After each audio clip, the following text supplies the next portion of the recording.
In the very first chapter, I talk about a story that everybody's heard, right? The woman who picked the car up off of her baby, whatever, this kind of thing. And everybody that I say this to shakes their head. Yeah, yeah, I know that story. No matter where in the world Yeah. no matter where in the world I am when I ask the question. So I chased it down. I wanted to find out who this woman was and whether it was real. And matter of fact, there's a woman named Angela. I can't remember her last name. Lives in Georgia. Okay, and it's a real story, but it wasn't a baby. What it was her son was working underneath the car, and the jack kicked out.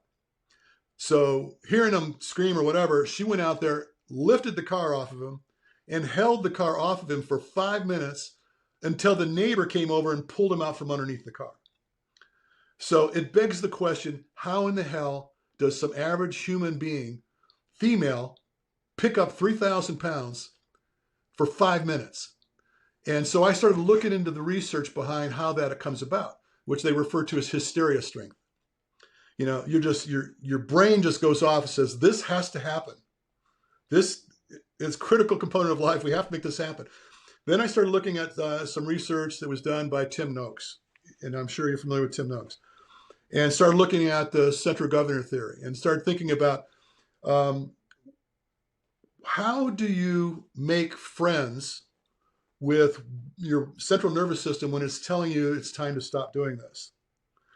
And so the concept of flow is, rather than looking at something as an end product, standardized number of distance or intensity or whatever, just looking at, rather than, and this is going to kill you, rather than looking at thresholds, I look at levels of resistance. So someone might say VT1, VT2. So, but there's a point where things are starting to get untenable. And so let's call that first point of resistance. So rather than just evade that resistance, start thinking in terms of what it is you need to correct. Is my breathing patterns off? Am I carrying too much tension? Is there some anxiety associated with what I'm doing? Is my mechanics off? The flaw in the way I'm moving is causing insurmountable cost. And so I want people to think in terms of not so much judging, but interpreting the resistance and trying to negotiate with your central governor and the central nervous system to allow an opportunity to go further and further and further into the intensity.